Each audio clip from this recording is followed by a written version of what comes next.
আসসালামু আলাইকুম। এখন আমি আপনাদের সাথে ভিডিওতে যে বিষয় নিয়ে আলোচনা করব সে বিষয়টি হলো গাভী বা বকনার খাবার খাওয়ানোর কিছু ভুল পদক্ষেপ নিয়ে।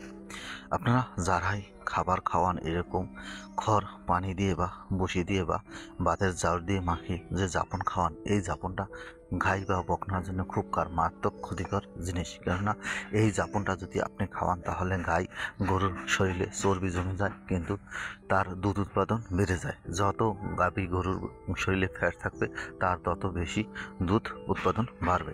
কিন্তু আপনি দুধ উৎপাদন বাড়াতে গিয়ে যে ক্ষতিটা করতে আছেন সেই ক্ষতিটা হলো তার বাচ্চা কনসেপ্ট করার হার কমিয়ে দিয়েছেন এবং হিরে আসার হার কমিয়ে দিয়েছেন।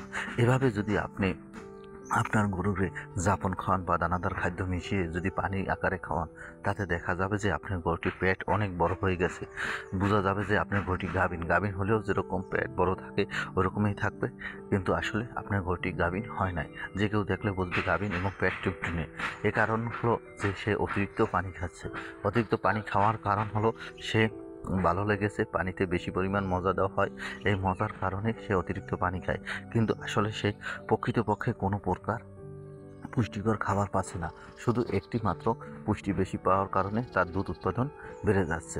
এতে বোঝা যাচ্ছে যে খামারে বুঝতে আছে যে আমার গরুর দুধ বেশি হয়, আমার গরুটা সুস্থ আছে, আমার গরুটার স্বাস্থ্য ঠিক আছে। আসলে আপনার গরুটা কোনো প্রকারভাবেই সুস্থ নাই। কেননা আপনার গরুটা যদি সঠিকভাবে সুস্থ রাখতে হয় তাহলে নিয়মিত কাঁচা ঘাস দিতে হবে এবং খড় বা কাঁচা ঘাস একত্রে দিতে পারেন, এবং দানাদার খাদ্য আলাদা দিতে হবে এবং পানিও আলাদা দিতে হবে।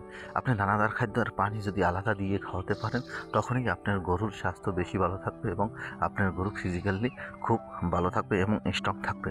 এবং আপনার যদি এই পদ্ধতিতে আপনি যদি খাওয়ান না, তাহলে আপনার গরুর কনসেন্ট্রেট বেশি থাকবে এবং আপনার গরু বেশি পরিমাণ বীজ ধরার সম্ভাবনা থাকবে। তাহলে আর আপনার গরু দ্রুত হিটেও আসবে।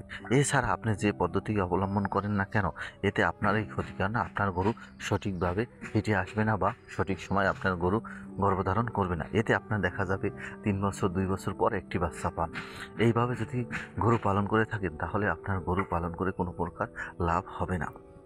আমরা দেখা যাচ্ছে যে অনেকেই ফিজিয়ান গরু, একটা দেখা যাচ্ছে প্রথমকার দিনে যে ফিজিয়ান গরু ছিল সে 8টা 10টা 12টা পর্যন্ত বাচ্চা দিত, আর এখন রিজেক্ট হয়ে যায় মাত্র 2 বাচ্চা বা 3 বাচ্চার পরেই একটা ফিজিয়ান গরু রিজেক্ট হয়ে যায়। এই রিজেক্টের পিছনে কাজ হলো এই খাবারে অনিয়ম বা খামারে ভুল পদক্ষেপভাবে খাওয়ান দেওয়ার কারণে, অতিরিক্ত দুধের আশায় যে আপনি চিন্তা করে যে খাবারটা দিতে আছেন এই খাবারের কারণেই আপনার গরুটি সঠিক সময় হিটে আসে না, বাচ্চা কনসেপ্ট করতে আসে না, পরবর্তীতে খাবারই বাই গরুটিকে রিজেক্ট করে বিক্রি করে দেয়।